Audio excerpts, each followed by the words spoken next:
आ जाओ बच्चों भाई चैप्टर 4 डिटर्मिनेंट 12th क्लास का मैथमेटिक्स का टॉपिक डिस्कस कर रहे हैं आज बच्चों माइनर एंड कोफैक्टर्स। सपोज करो कोई एक सिंपल सी मैट्रिक्स दे रखी है, डिटर्मिनेंट भी हो सकता है। फिलहाल मैंने मैट्रिक्स राइट कर ली A11 A12 A21 A22।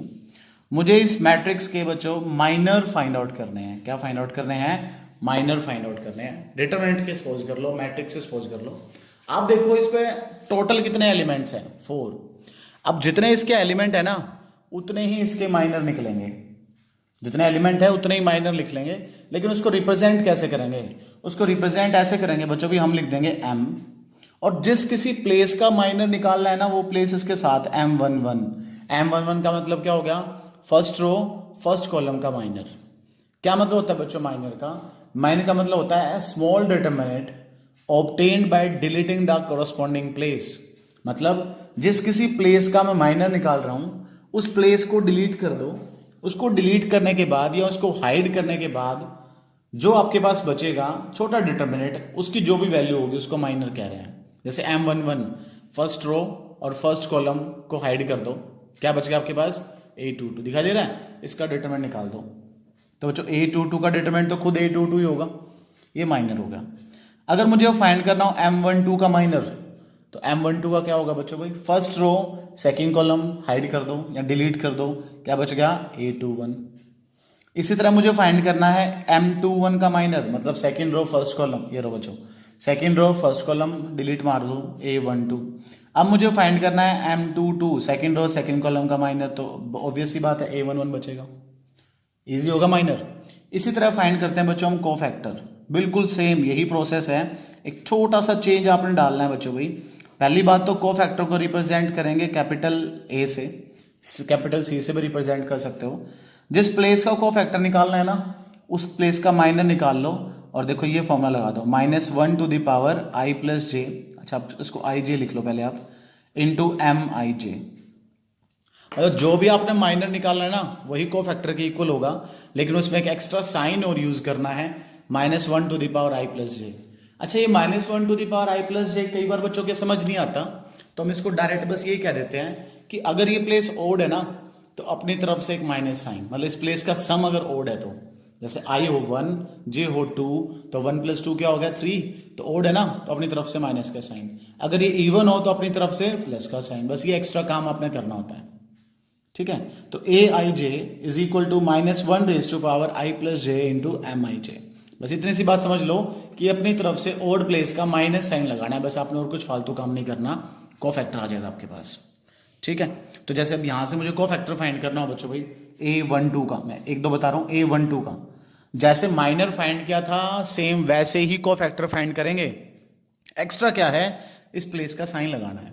क्या साइन होगा इसका? First row second column add कर दोनों को, 3 ओड है ना तो पहले ही माइनस का साइन लगा लो। फर्स्ट रो सेकंड कॉलम हटा दो, you are left with A21।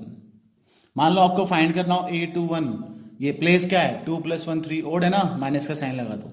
Second row first column delete कर दो, you are left with A12। अरे ये आपके कोफैक्टर आ रहे हैं, तो 2/2 में कोफैक्टर निकालने इतने मुश्किल नहीं होते।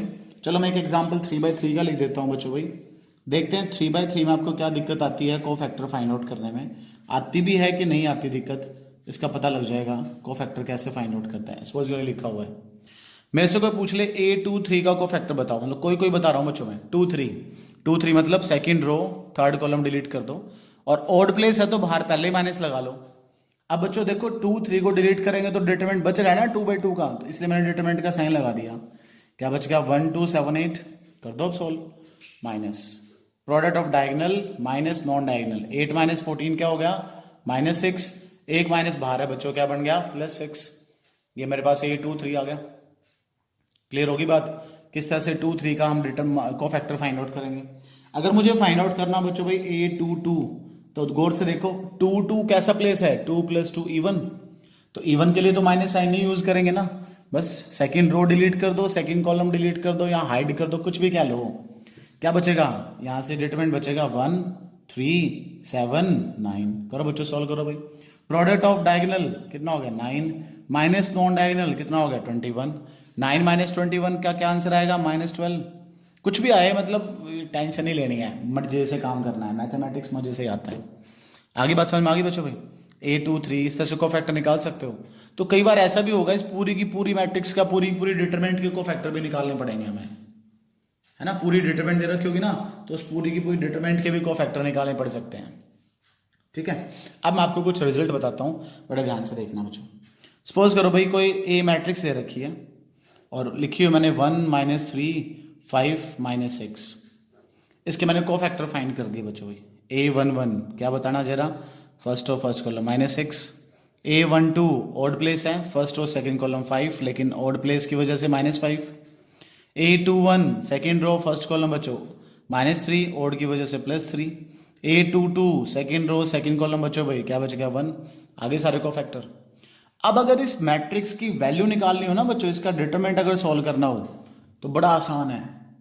इसके फर्स्ट रो के एलिमेंट उठाओ और इसकी फर्स्ट रो की कोफैक्टर वाले एलिमेंट से मल्टीप्लाई करा दो, फिर एक्सपेंड नहीं कराना पड़ता। पहले एलिमेंट को पहले कोफैक्टर से मल्टीप्लाई करा दो, दूसरे एलिमेंट को दूसरे कोफैक्टर से मल्टीप्लाई करा दो, तो बच्चों ये क्या आ गया, डिटरमिनेंट की वैल्यू आ गई। जरूरी नहीं है फर्स्ट रो, आप सेकंड रो के एलिमेंट को सेकंड रो की कोफैक्टर से मल्टीप्लाई भी करा सकते हो, तो भी वैल्यू आ जाएगी। सुन रहे हो मेरी बात, समझ रहे हो भाई? फर्स्ट रो के एलिमेंट को फर्स्ट रो के कोफैक्टर से मल्टीप्लाई करा दो, क्या आ जाएगा, डिटरमिनेंट आ जाएगा। सेकंड रो के एलिमेंट को सेकंड रो के कोफैक्टर से मल्टीप्लाई करा दो, क्या आ जाएगा बच्चों, डिटरमिनेंट आ जाएगा। लेकिन अगर आप उल्टा काम करते हो, फर्स्ट रो के एलिमेंट लिए और सेकंड के कोफैक्टर लिए हैं, फिर मल्टीप्लाई कराओगे तो हर बार 0 आएगा। देखो फर्स्ट रो का 1, सेकंड रो का फर्स्ट कोफैक्टर 3, -3 × 1 -3, हमेशा 0 आएगा बच्चों भैया। क्लियर होगी बात? तो हम इस तरीके से डिटरमिनेंट भी फाइंड कर सकते हैं with the help of cofactor. Cofactor की हेल्प लेके आप बच्चे डिटरमिनेंट भी फाइंड आउट कर सकते हो, कोई परेशानी वाली बात नहीं है, डिटरमिनेंट भी आ जाएगा। ठीक है, आ गया समझ? डिटरमिनेंट के बाद आता है बच्चों भाई क्या आपके पास, एडजॉइंट। डिटरमिनेंट के बाद आपके पास क्या आता है बच्चों भाई, एडजॉइंट। एडजॉइंट का मतलब क्या होता है, adjoint of any matrix is equal to होता है बच्चों transpose of a cofactor matrix. Transpose of a cofactor matrix, कोई भी कोफैक्टर मैट्रिक्स बनाओ और उसका क्या लगा दो, ट्रांसपोज लगा दो, उसको हम क्या बोलेंगे, एडजॉइंट। कोई भी कोफैक्टर मैट्रिक्स बनाओ और उसका ट्रांसपोज लगा दो, उसको हम क्या बोलेंगे, एडजॉइंट। तो बड़ा आसान है, adjoint is equal to transpose of a cofactor matrix. कोई भी कोफैक्टर मैट्रिक्स बनाओ, उसका ट्रांसपोज लगा दो, वो क्या बन जाएगा, एडजॉइंट। देखो बड़े ध्यान से, ये सारे कोफैक्टर आगे थे ना इस मैट्रिक्स के, इन्हीं कोफैक्टर को इनके प्लेस पर लिख दो, उसको बोलेंगे कोफैक्टर मैट्रिक्स। देखो ऐसे कोफैक्टर मैट्रिक्स कौन सी होगी बच्चों, कोफैक्टर मैट्रिक्स भाई, इनको इनके प्लेस पे लिख दो। पहला कोफैक्टर -6, नेक्स्ट -5, नेक्स्ट 3 और 1, ये आगे कोफैक्टर, और इसका अगर ट्रांसपोज लगा देंगे तो वो क्या बन जाएगी, एडजॉइंट। तो बच्चों अगर आपको एडजॉइंट फाइंड करना होगा तो एडजॉइंट क्या हो जाएगा, ये फर्स्ट रो उठा के कहाँ लिख दो, फर्स्ट कॉलम में, और सेकंड रो को उठा के कहाँ लिख दो बच्चों भाई, सेकंड कॉलम में। तो जो आपने कोफैक्टर मैट्रिक्स बनाई उसका ट्रांसपोज लगा दिया, क्या बन गया, एडजॉइंट। तो देखो आप फर्स्ट रो को डायरेक्ट कहाँ लिख सकते थे, फर्स्ट कॉलम में, और सेकंड रो के कोफैक्टर को आप कहाँ लिख सकते थे, सेकंड कॉलम में। ये आपके पास एडजॉइंट आ जाएगा। वैसे बच्चों 2/2 का एडजॉइंट डायरेक्ट भी निकल सकता है। 2/2 मैट्रिक्स का अगर एडजॉइंट डायरेक्ट निकालना हो तो डायरेक्ट भी निकल सकता है। कैसे, डायगोनल एलिमेंट के प्लेस इंटरचेंज कर दो। देखो ये इंटरचेंज कर दो, इंटरचेंज मतलब 1 को ले जाओ -6 की जगह, -6 को ले जाओ 1 की जगह, ऐसा ही करा। और जो डायगोनल नॉन डायगोनल है बच्चों, उनके साइन बदल दो, उनके साइन आपस में नहीं बदलने, उनके साइन वहीं बदल दो। अगर माइनस है तो प्लस कर दो, प्लस है तो माइनस कर दो। तो 2/2 का डायरेक्ट आप एडजॉइंट निकाल सकते हो। लेकिन अगर 3/3 की मैट्रिक्स आएगी तो इस तरीके से आपको 9 के 9 को फैक्टर निकालने पड़ेंगे, उनको उनके प्लेस पर लिखना पड़ेगा, उसका ट्रांसपोज लगाना पड़ेगा, फिर आपके पास क्या आएगा, एडजॉइंट। बच्चों थोड़ा सा लेंथी तो प्रोसेस है, लेकिन बहुत इजी है, बड़े अच्छे नंबर देके जाएगा आपको ये चैप्टर बच्चों भाई। ठीक है, इस तरीके से एडजॉइंट फाइंड कर सकते हो, चाहे 2/2 का आ जाए चाहे 3/3 का आ जाए, दोनों के एडजॉइंट फाइंड कर सकते हो। कुछ प्रॉपर्टीज है बच्चों भाई एडजॉइंट की। क्या प्रॉपर्टीज हैं देखना, एडजॉइंट की सबसे इंपॉर्टेंट प्रॉपर्टी होती है भाई कि अगर मैं किसी मैट्रिक्स को उसके एडजॉइंट से मल्टीप्लाई करा दूं तो बच्चों कम्यूटेटिव प्रॉपर्टी होल्ड करता है। मतलब आगे पीछे कैसे ही मल्टीप्लाई करा लो वो इक्वल होते हैं। और किसके इक्वल होते हैं बच्चों, determinant of A into I के। A into adjoint of A is equal to adjoint of A into A is equal to determinant of A into I. ये देखो, A into adjoint of A is equal to adjoint of A into A is equal to determinant of A into I. ये सारे इस तरह से equal चलते हैं, ठीक है। फर्स्ट प्रॉपर्टी इंपॉर्टेंट है बच्चों। अगर आपने कभी एडजॉइंट का डिटरमिनेंट सॉल्व करना हो तो इक्वल होता है determinant of A raise to power n minus 1 के इक्वल, जहां n आपके पास क्या होगा, n होगा order of matrix A. n क्या होगा बच्चों भाई, n होगा ऑर्डर ऑफ मैट्रिक्स ए। अगर इसी में एक और a से मल्टीप्लाई कर दे, वो a into adjoint of a कर दे, तो आप भी एक यहां मल्टीप्लाई कर दो, determinant of a to the power n, और अगेन n क्या होगा आपके पास, n हो गया order of matrix a। n फिर से क्या हो गया, a मैट्रिक्स का ऑर्डर। क्लियर होगी बात। वैसे तो यही प्रॉपर्टी मेन यूज होती है, लेकिन फिर भी एक दो बातें और लिख देता हूं बच्चों मैं आपके लिए। भाई एडजॉइंट ऑफ ए भी कभी निकालना हो तो वो इक्वल हो जाएगा adjoint of B into adjoint of A के। वो इक्वल हो जाएगा adjoint of B into adjoint of A के। एडजॉइंट ऑफ ए ट्रांसपोज कभी निकालना हो वो इक्वल हो जाएगा एडजॉइंट ऑफ ए होल का ट्रांसपोज के। लेकिन फिर बता दूं, फर्स्ट टू प्रॉपर्टी ही सबसे ज्यादा यूज होती है बच्चों एडजॉइंट की। पहली दो प्रॉपर्टी हैं जो सबसे ज्यादा यूज होती है बच्चों एडजॉइंट की। क्लियर होगी बात। इसके बाद आती है बच्चों हमारे पास भाई सिंगुलर मैट्रिक्स। इसके बाद आती है हमारे पास क्या, singular matrix. A matrix is said to be singular if its determinant is equal to 0। If its determinant is equal to 0 तो उस मैट्रिक्स को हम क्या बोलेंगे, सिंगुलर मैट्रिक्स। एक ऐसी मैट्रिक्स जिसका डिटरमिनेंट 0 आ जाए is known as a singular matrix. For example 1 2 2 4 ये कोई मैट्रिक्स है, इसका डिटरमिनेंट सॉल्व करके देखो बच्चों क्या आएगा, 0। तो एक ऐसी मैट्रिक्स होगी सिंगुलर मैट्रिक्स। एक क्वेश्चन भी आता है बच्चों, कई बार आ चुका, कि 1 2 p5 find the value of p if this matrix is singular. बच्चों सिंगुलर का मतलब अगर याद होगा ना आपको तो ये आप p की वैल्यू बता सकते हो। सिंगुलर का मतलब है इसका डिटरमिनेंट 0 के इक्वल कर दो। डिटरमिनेंट कैसे, 5 minus 2p is equal to 0। यहां से 5 इज इक्वल टू 2p और यहां से p की वैल्यू आपके पास क्या आ जाएगी, 5/2। p की वैल्यू क्या आ जाएगी, 5/2। Hence this matrix is singular matrix. Clear होगी बात। आगे चल के बच्चों हम बात करेंगे इनवर्स की, वहां ये सिंगुलर बहुत काम आएगा। वहां ये सिंगुलर बहुत काम आएगा। चलो ऐसे मैं बता भी देता हूं। A matrix is invertible, a singular matrix is invertible. एक लाइन स्टार डाल के बता देता हूं बच्चों भाई, singular matrix is invertible. Non singular matrix, not singular बच्चों भाई, non singular matrix is invertible. Non singular matrix are invertible, non singular. तो उसके लिए नॉन सिंगुलर की डेफिनेशन बता दूं मैं आपको भाई। Non singular matrix are invertible. Invertible non singular जो मैट्रिक्स होंगी बच्चों वही कैसी होंगी, इन्वर्टिबल होंगी।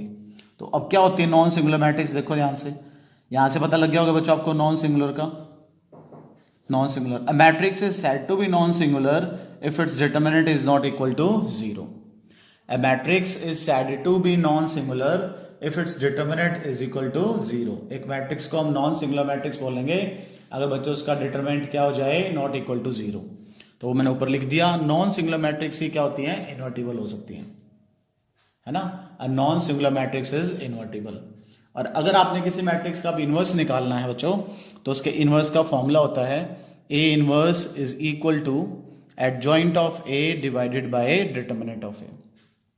अगर आपको इनवर्स निकालना हो किसी मैट्रिक्स का तो फॉर्मूला होता है adjoint of A divide by determinant of A. अब देखो अगर ये डिटरमिनेंट ही 0 हो जाता, मतलब अगर ये सिंगुलर हो जाती तो इनवर्स तो पॉसिबल ही ना होता इसका। इसलिए a non singular matrix are invertible. सिर्फ जो नॉन सिंगुलर होंगी उन्हीं का इनवर्स पॉसिबल होगा और ऐसे हम इनवर्स फाइंड आउट करेंगे। ठीक हो गया। अब इनवर्स के बारे में कुछ बातें बता दूं बच्चों भाई। ए इनवर्स का दोबारा से इनवर्स निकालोगे तो क्या आ जाएगा, ए आ जाएगा। क्लियर होगी बात। ए बी दो मैट्रिक्स की मल्टीप्लाई करके इनवर्स निकालोगे तो बच्चों रिवर्सल लॉ लग जाएगा, B inverse into A inverse हो जाएगा। बच्चों ए इनवर्स का डिटरमिनेंट अगर निकालना होगा तो 1 बाय डिटरमिनेंट ऑफ ए के इक्वल आ जाएगा। 1 बाय डिटरमिनेंट ऑफ ए के इक्वल। दो मैट्रिक्स की मल्टीप्लाई अगर आई के इक्वल है तो आप दोनों का इनवर्स निकाल सकते हो। ए इनवर्स भी आप फाइंड कर सकते हो, बी इनवर्स भी आप फाइंड कर सकते हो। अगर ए इनवर्स फाइंड करना है तो ए इनवर्स से प्री मल्टीप्लाई कर दो, अगर बी इनवर्स फाइंड करना है तो बी इनवर्स से पोस्ट मल्टीप्लाई कर दो। अभी मैट्रिक्स में प्री पोस्ट क्या होता है? प्री मतलब पहले मल्टीप्लाई करना, पोस्ट मतलब बाद में मल्टीप्लाई करना, क्योंकि बच्चों मैट्रिक्स के केस में मैट्रिक्स मल्टीप्लिकेशन जो है वो कम्यूटेटिव नहीं होता। इस वजह से प्री और पोस्ट मल्टीप्लाई की हेल्प लेके हम इनवर्स फाइंड आउट करते हैं। ठीक है, तो इस तरीके से हम इनवर्स फाइंड कर सकते हैं। अगर कभी इनवर्स का ट्रांसपोज लगाना हो तो वो ट्रांसपोज लग के फिर उसका इनवर्स लग जाता है, मतलब ट्रांसपोज और इनवर्स इंटरचेंज होते रहते हैं। ए इनवर्स का ट्रांसपोज या ए ट्रांसपोज का इनवर्स, आप इस तरीके से कर सकते हो। अगर ये क्वेश्चन आपने ढंग से तमीज से ये सीखा आपने बेसिक सारा, तो आपकी एक्सरसाइज 4.4 एक्सरसाइज 4.5 आपकी कंप्लीट हो जाएगी। और जरूर करना बच्चों, अपने क्वेश्चन ट्राई करना, बेसिक पढ़ते रहना, सुनते रहना, और इसके हिसाब से आपके क्वेश्चन सारे सॉल्व हो जाएंगे। और चैनल का तो पता ही आपको, फिर लाइक कर दो, शेयर कर दो, सब्सक्राइब कर दो।